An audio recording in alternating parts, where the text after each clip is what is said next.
হুজুর, এটা কি সত্য ঘটনা? সাম্প্রতিক সময়ে আবাসন ভিত্তিক এই শিক্ষা কার্যক্রমে নতুন করে যোগ হয়েছে শিশু নির্যাতন এবং যৌন সহিংসতার খবর। এই তুমি কয়বার করছো? কয়বার? তিনবার। যার কিছু সত্য আর কিছু নিয়ে উঠেছে গুরুতর প্রশ্ন। থানা থেকে নাকি টেস্ট করে বলছে যে বলাৎকারের শিকার হয়েছে আমার ছেলে। তো আমার ছেলে আমাকে কোনোদিন বলেনি। চাঁপাইনবাবগঞ্জের বাসিন্দা টুকুয়ারা খাতুনের গল্পটাও তেমনই।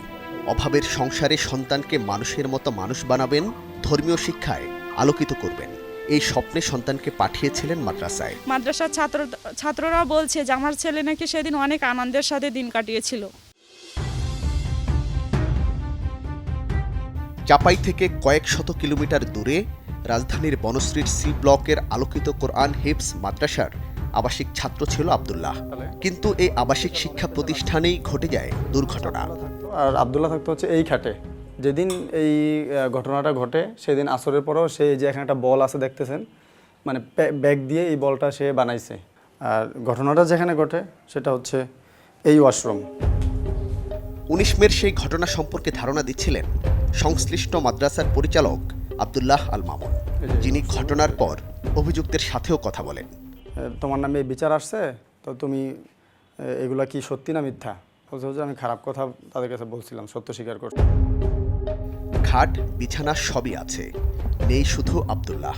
আব্দুল্লাহর মৃত্যুর পর আত্মহত্যা বলা হলেও ময়নাতদন্ত প্রতিবেদনে উঠে আসে ভিন্ন তথ্য। রামপুরা থানা পুলিশের এসআই সাইফুল ইসলাম ঘটনায় দায়ের করা মামলাটি তদন্ত করছেন। আমরা ভিকটিমের ফরেনসিক মেডিকেল ডক্টরের মাধ্যমে আমরা রেকটাল অ্যানাল সোয়াব কালেক্ট করি, যেটা আমরা ডিএনএ ল্যাবে পাঠিয়েছি সিআইডির। অনুরূপভাবে আসামিকে আমরা জেলখানা থেকে এনে আমরা আসামির ডিএনএ স্যাম্পল কালেক্ট করেছি। এখন ডিএনএ স্যাম্পল কালেক্ট করে আমরা প্রোফাইলিংয়ের জন্য পাঠিয়েছি। এরই মধ্যে ঘটনায় জড়িত সন্দেহে একই মাদ্রাসার শিক্ষার্থী শিহাবকে গ্রেপ্তার করা হয়। ডিএনএ টেস্টের ফলাফল হাতে এলেই বলা যাবে ঘটনার সঙ্গে শিহাব জড়িত নাকি অন্য কেউ।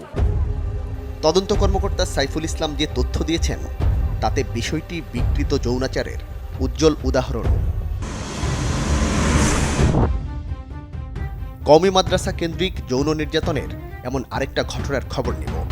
এজন্য যাব রাজধানীর উপকণ্ঠ সাভারে।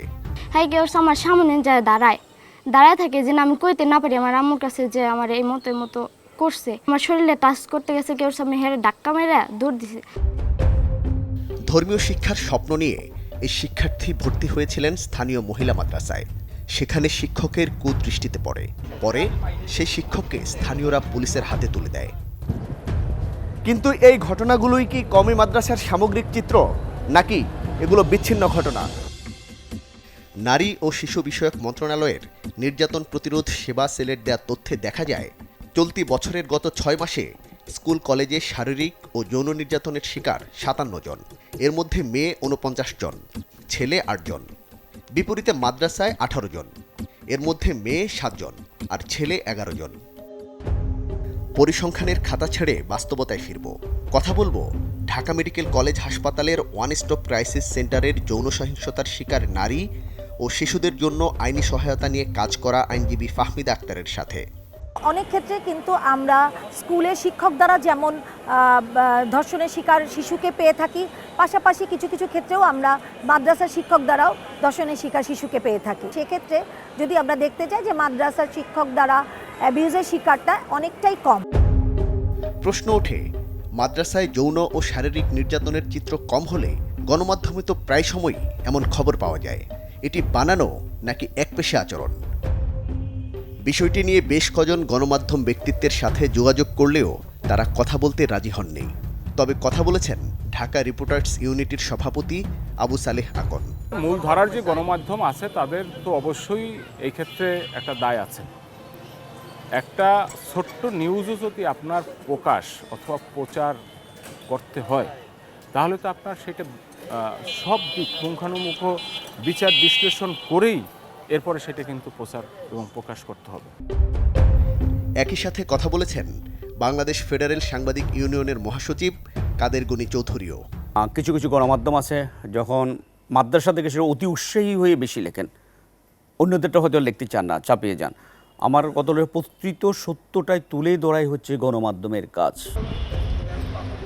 অপরাধকে ভিন্ন চোখে নয়, আইনের দৃষ্টিতে দেখাটাই উত্তম। তাই বলে কওমি মাদ্রাসা তথা ইসলাম ধর্মের এমন একটি স্থানে বা ব্যক্তি এমন অপরাধে জড়াবে সেটি আশা করা যায় না। তার মানে কি এমন অনৈতিক চর্চা হয় না? এমনটিও বলা ঠিক নয়, যার একটি প্রক্রিয়াগত ব্যাখ্যা দিয়েছেন বাংলাদেশ খেলাফত মজলিসের আমির মাওলানা মামুনুল হক। মূলত বেসিক কারণ হলো যে এইভাবে এই ফ্যামিলি থেকে আলাদা হয়ে একসাথে যে কোনো এই পুরুষ বা ছেলেদের একত্রে বসবাস করা, থাকা, রাত্রি যাপন করা, এগুলোই হলো এই দুর্ঘটনাগুলোর মূল কারণ। এখন কথা হলো যে এটাকে এইভাবে হাইপ তোলাটা, আমি নিশ্চিতভাবেই কথা বলবো, যেহেতু আমার তো প্রায় অর্ধ শতাব্দীকাল সময় আমার এই মাদ্রাসাগুলোকে কেন্দ্র করেই পড়াশোনা করেছি, আদ্যপান্ত এখানেই।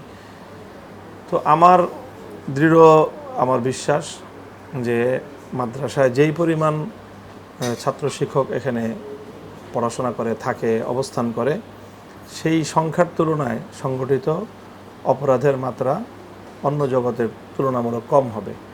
কিন্তু এটা প্রচারণায় এটা বেশি হাইপ তোলা হচ্ছে, এটা আমার কাছে মনে হয় যে এটা একটা অনেকটা পরিকল্পনা, আর কিছুটা এক শ্রেণীর মানুষের মাদ্রাসার প্রতি একটা বিদ্বেষ